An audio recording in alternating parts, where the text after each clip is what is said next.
Selamat pagi, salam sejahtera. Terima kasih karena bersama dengan saya di Nazilin Unity Channel. Terima kasih karena terus menonton channel ini. Meskipun seringkali menimbulkan pelbagai kontroversi, tetapi kita akan terus membongkar dan membongkar isu-isu politik yang ada di Malaysia menjelang PRN di 6 buah negeri. Dan ikuti terus channel ini dan tekan butang subscribe supaya Anda tahu kupasan dan keputusan terkini PRN. Saya berjanji saya akan membawakan kepada Anda analisis keputusan dan juga ramalan kita siapa yang akan memenangi PRN 6 buah negeri itu. Tetapi hari ini kita bongkar dahulu satu rahsia Azmin Ali yang ramai tak tahu sebelum ini. Saudara-saudara sekalian, Azmin Ali seperti yang Anda tahu pernah menjadi bekas menteri besar di Selangor. Selain daripada itu, beliau juga terlibat di dalam pengkhianatan kepada Kerajaan Pakatan Harapan apabila berpaling tadah untuk meninggalkan Pakatan ataupun Parti Keadilan Rakyat, meninggalkan Anwar Ibrahim walaupun beliau memegang jawatan timbalan Presiden PKR. Itu yang menjadi persoalan daripada netizen kepada Azmin Ali, yaitu mereka bertanya, kenapa Azmin Ali yang sudah ada jawatan timbalan Presiden PKR masih mahu meninggalkan parti tersebut? Selain daripada itu, mereka juga mengatakan bahwa Azmin Ali sudah berada dalam kerajaan persekutuan yang mana pada waktu itu dipimpin oleh Pakatan Harapan setelah menang dalam PRU 2018. Namun Azmin Ali masih bertindak meninggalkan PKR dan menyertai pengkhianatan langkah Sheraton sehingga menyebabkan Pakatan Harapan tumbang. Itu yang dipersoalkan oleh netizen. Mengapa Azmin Ali meninggalkan PKR? Ada yang berkata bahwa Azmin Ali dapat melihat beliau tidak ada kesempatan atau tidak berpeluang menjadi presiden PKR selagi Anwar Ibrahim masih hidup. Itu yang mereka ramalkan dan nyatakan Azmin mungkin meninggalkan PKR kerana mereka dapat melihat tindak tanduk Azmin Ali yang mungkin dapat melihat tidak ada peluang menjadi presiden PKR selagi Anwar Ibrahim masih hidup. Selain itu, dari segi Pakatan Harapan di Kerajaan Persekutuan, mereka menyatakan, netizen mengatakan bahwa Azmin Ali mungkin dapat melihat bahawa Mahathir Mohamad pada waktu itu terlalu berkuasa untuk ditumbangkan daripada menjadi Perdana Menteri yang berlarutan. Selain itu, dapat dilihat juga bahawa kemungkinan Azmin Ali untuk menjadi Perdana Menteri adalah hampir mustahil kerana selagi hidupnya Anwar Ibrahim dan selagi hidupnya Rafizi Ramli, maka Azmin Ali tidak ada peluang langsung untuk menjadi Perdana Menteri. Yang menjadi persoalan kita ialah, adakah Azmin Ali akan menjadi Perdana Menteri kalau bersama dalam Perikatan Nasional? Di sana pun selagi hidup Muhyiddin Yassin, selagi hidup Hamzah Zainuddin, menjadi persoalan kita ialah adakah Azmin Ali tetap akan menjadi Perdana Menteri? Dan kalau betul diorang menang di Selangor dalam PRN kali ini, adakah benar Azmin Ali benar-benar akan menjadi Ketua Menteri atau maafkan saya, Menteri Besar sekali lagi di Selangor? Kerana Amiruddin telah mengatakan bahawa ketika Azmin Ali menjadi Menteri Besar di sana, pendapatan ataupun pelaburan hanya sekitar 7 hingga 8 bilion. Tetapi selepas itu Amiruddin menjadi Menteri Besar di Selangor, pendapatan pelaburan di sana meningkat sehingga 18 bilion. Saudara-saudara sekalian, ini pula pendedahan daripada Rafizi Ramli tentang Azmin Ali yang mengejutkan kita. Rafizi kata, syarat bond, Azmin Ali tidak mahu tanda tangan, kata Rafizi. Kota Kinabalu, tidak semua ahli parlimen yang keluar Parti Keadilan Rakyat menandatangani bond yang mengikat mereka kepada parti. Timbalan Presiden PKR Rafizi Ramli berkata, ada antara mereka termasuk bekas ahli parlimen Gombak, Datuk Seri Mohammed Azmin Ali menolak untuk tanda tangan bond berkenan. Malangnya, PKR terus membenarkan Azmin Ali. Mungkin kerana pada waktu itu kepimpinan PKR amat percaya terhadap Rafizi Ramli, terutamanya beliau ialah timbalan presiden. Siapalah sangkakan timbalan presiden yang boleh kata paling berpengaruh dalam parti, boleh berpaling tada. Itu yang tak disangka langsung. Bayangkan kalau tiba-tiba Zahid Hamidi atau Tokmat. Bayangkan, Tokmat adalah timbalan Presiden UMNO, tiba-tiba berpaling tadah menyertai DAP. Itu mustahil kan? Itulah yang difikirkan oleh PKR pada waktu itu. Mustahil untuk Azmin Ali meninggalkan mereka. Tetapi apa yang terjadi? Akhirnya Azmin Ali tidak menandatangani bond tersebut, menolak untuk tanda tangan bond tersebut, dan akhirnya benar-benar dia meninggalkan PKR. Kata Rafizi, saya belum semak dengan Setiausaha Agung Datuk Seri Saifuddin Nasution Ismail. Cuma seingat saya, ada yang tanda tangan dan ada yang menolak untuk tanda tangan. Sebab itu, kumpulan Azmin Ali dan Azmin sendiri, seingat saya, tidak mahu tanda tangan. Dia tak tanda tangan sampai ke sudah. Jadi saya tak pasti daripada 10 orang itu berapa yang tanda tangan dan berapa tidak tanda tangan, kata beliau. Beliau yang juga Menteri Ekonomi berkata demikian ketika ditanya pemberita adakah surat saman terhadap 10 ahli, bekas ahli Parlimen PKR telah dikeluarkan setakat ini. Mengulas lanjut, Rafizi berkata, perkara itu akan diserahkan kepada Peguam PKR William Leong untuk memberi pandangan berhubung tindakan perundangan yang selanjutnya. Perkara ini nanti Peguam William Leong perlu beri pandangan kepada parti apa tindakan dan langkah selanjutnya, sama ada keputusan mahkamah itu bermakna mereka yang tidak tanda tangan pun boleh disaman atau tidak, itu di luar pengetahuan saya, kata Azmin. Tapi saya ingat ada yang tanda tangan dan ada yang menolak, jelas Azmin Ali lagi. Saifuddin sebelum dimaklumkan fakta kes sama seperti saman yang dikemukakan PKR terhadap Zuraida dan parti akan meneruskan tindakan undang-undang terhadap 10 bekas ahli parlimen yang melanggar syarat bond mengikat kepada parti.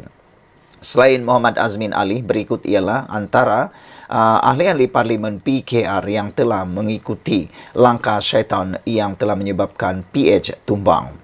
Bekas ahli parlimen PKR yang dikenakan tindakan saman ialah Datu Saifuddin Abdullah Indra Mahkota, Datu Kamarudin Jafar Bandar Tun Razak, Datu Mansur Othman Nibung Tebal, Datu Rashid Hasnun Batu Pahat, Datu Sri Dr. Santara Kumar Segamat, ahli Ali Biju Serantok, Juratan Yasin Ranau dan Barubian Selangau, serta Datu Willy Mongin Puncak Borneo.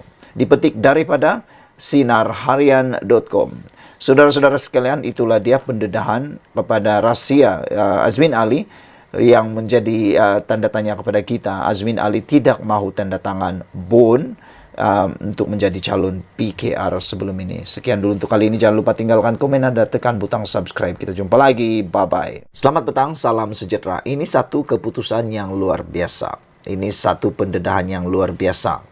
Muhyiddin kata perubahan kerajaan segala-galanya boleh berlaku. Wah, yakin sungguh mereka bahwa perubahan kerajaan boleh berlaku bila-bila masa. Saya rasa itu satu perkara yang dari dulu sampai sekarang, dari awal pelantikan Anwar Ibrahim sebagai Perdana Menteri, sudah dengar perkara ini. Diulang tayang, diulang lagi dan diulang lagi. Dan akhirnya yang merugikan bukan negara, bukan parti, tapi negara kita sendiri. Apabila perkara ini diulang tayang dan diulang tayang, kononnya kerajaan akan berubah, para pelabur akhirnya terpengaruh dan merugikan negara kita sendiri. Tak bolehkah move on? Please, move on. Tunggulah pilihan raya 5 tahun lagi. Barulah kata perubahan kerajaan. Jangan lagi teruskan itu sikap mahu menumbangkan kerajaan melalui langkah-langkah syaitan. Tak perlulah buat langkah-langkah syaitan lagi untuk menwujudkan perubahan kerajaan. Kalau nak ubah kerajaan, tunggu 5 tahun lagi. Kami rakyat pasti akan mengundi juga. Kami akan memilih juga. Dan paling penting lagi, kami akan pilih siapa yang terbaik. Kalau PH dah gagal, pakat kerajaan perpaduan ini gagal selepas 5 tahun, jangan risau. Jangan risau, Tan Sri Muhyiddin Yassin. Kami akan undi Anda kalau kerajaan ini gagal selepas 5 tahun. Tapi kalau baru 8 bulan, dah mula ada cakap-cakap perubahan kerajaan segala-galanya boleh berlaku, kami rakyat Malaysia sudah move on. Kami mahu cerita tentang perubahan kerajaan ini diberhentikanlah polemiknya. Tunggulah 5 tahun, tunggulah.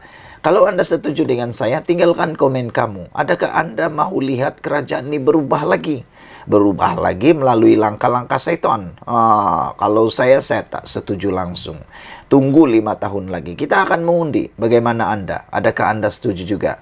Kalau Anda tidak setuju, tak apa. Itu alasan Anda. Kalau Anda mau suka, tukar lagi. Tukar lagi. Apabila tak disukai, ditukar lagi. Adakah kemungkinan akan berlaku tukar lagi? Ada. Kalau Tan Sri Muhyiddin Yassin berjaya menumbangkan kerajaan pada kali ini melalui langkah bukan melalui pilihan raya, maka adakah kerangkaian beliau akan ditumbangkan lagi? Ianya akan berterusan. Kalau itu berterusan, hancurlah negara kita. Perubahan kerajaan segala-galanya boleh berlaku, kata Muhyiddin. Tan Sri Muhyiddin Yassin tidak menolak kemungkinan akan berlaku perubahan kerajaan pusat sekiranya Perikatan Nasional memenangi semua pilihan raya PRN di 6 buah negeri. Saya tidak tahu bagaimana kerajaan pusat boleh berubah kalau PN memenangi 6 buah negeri. Kan, ia tidak kaitan langsung dengan parlimen. Tapi kecualilah ada berlaku langkah setan. Nah, itu memang berlaku. Kalau berlaku langkah setan, kalau langkah-langkah seperti itu berlaku, nah bila-bila waktulah boleh berlaku. Dan yang menjadi persoalan kita, siapa orang yang mau jadi setan itu? Maksud saya yang setan itu ialah yang akan lompat parti, yang akan mengkhianati kerajaan perpaduan ini. Siapa? Itu bolehlah kita sebut langkah setan. Saudara-saudara sekalian, saya mengikut pengetahuan saya, kalaupun Perikatan Nasional menang di 6 buah negeri ini, bagaimana kerajaan perpaduan di persekutuan boleh berubah? Ia tidak kaitan langsung dengan parlimen. Hanya ada kaitan kalau tiba-tiba ada lompat parti, yaitu kalau tiba-tiba ada langkah setan, itu saja bezanya. Namun pengurusi Perikatan Nasional itu enggan mengulas bagaimana perubahan kerajaan akan berlaku, tetapi menegaskan ia sedikit sebanyak mampu menggugat kedudukan kerajaan sedia ada jika PN menang di semua 6 buah negeri tersebut, kata beliau. Disebutkan tadi 6 buah negeri berhadapan dengan PRN. Ini bukan jumlah yang kecil.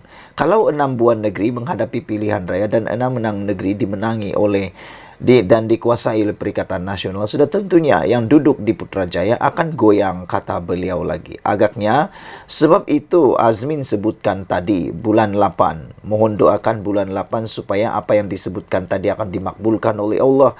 Terbentuk kerajaan yang baru, kata beliau. Kadang-kadang saya terfikir juga Perikatan Nasional ini kan belum menang lagi sudah mengimpikan apa yang sangat dorang mau jadi kerajaan pun tak tahulah, tak sabar sangat. Adakah ini memang sikap Perikatan Nasional pun saya tak tahu. Tak sabar sangat nak jadi kerajaan, tak sabar sangat nak nunggu 5 tahun lagi. Sabarlah bosku, sabar. Jangan rusakkan kerajaan yang sedia ada sekarang ini. Tunggu 5 tahun pilihan raya. Soal macam mana saya tak nak sebutkan di sini, kata Muhyiddin Yassin. Orang Indonesia kata segala-galanya bisa berlaku. Katanya dalam ceramah perdana Jelajah Selangor Baharu di Kita Bangkit di Shah Alam. Pada Kamis, Perikatan Nasional mengesahkan akan bertanding di kesemua 245 kerusi Dewan Undangan Negeri DUN pada PRN kali ini meliputi Negeri Sembilan, Kelantan, Terengganu, Selangor, Kedah, dan Pulau Pinang. Sebelum itu dalam ceramah sama, pengurusi Perikatan Nasional Selangor Datuk Seri Azmin Ali mendakwa Perdana Menteri Datuk Seri Anwar Ibrahim akan dijatuhkan sebaik saja gabungan tersebut menang dalam PRN Selangor.